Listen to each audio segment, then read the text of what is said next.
Inihaw na talong ay kaninang umaga pa to. Dapat gagawin ko siyang ensalada, kaya lang di naman kumakain ng mga anak ko noon. Sa totoo lang guys, nahihirapan na talaga ako sa araw-araw. Yung pag-iisip ng uulamin ba? Kasi ang mga anak ko, pagdating sa isda, gusto prito lang. Pag gulay naman, pili lang. Gusto may sahog na karne. Kaya gusto ko nandito ang papa nila palagi. Kasi mapagulay man o isda ang ulam namin ay hindi sila umaangal. Takot sila sa papa nila eh. Hindi ko nalalagyan ng asin kasi malasa na tong ating giniling.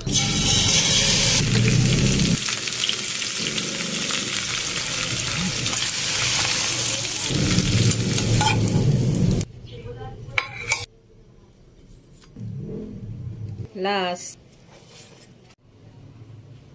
May bahaw akong mais, iinitin ko. A few inches later. Kain na guys, kay gutom na gajog la bandera guys. Mais. Tom Jones na guys. 11:35 na. Di ko na hihintayin si Bunso dahil Tom Jones na ako. Sakit ang ulo ko kapag gutom na ba. Dalawang sausawan. Ise! Kain na tayo miss. Miss Wa. Kumain ka na para maaga ka makaligo. 12:45 ba ang pasok niya? May giniling mo dito. May beef giniling yan. Sarap. Meron din pala akong paksiw na maliliit.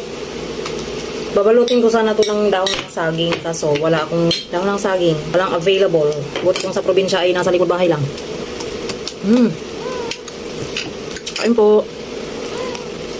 Gutom na gutom ang labandera. Kasabi ko na kumain yung panganay ko pero ayaw niya magpakita sa video kasi bagong gising siya. Sarap niya guys. Uy! Nuod ang aking baby oh. Busog na ako, di ko pa naubos yung mais. Ang dali kasi mabusog pag yan ang kinain mo. Naglalagay pa ako ng allowance sa tiyan ko kasi kakain ako ng saging at pakwan.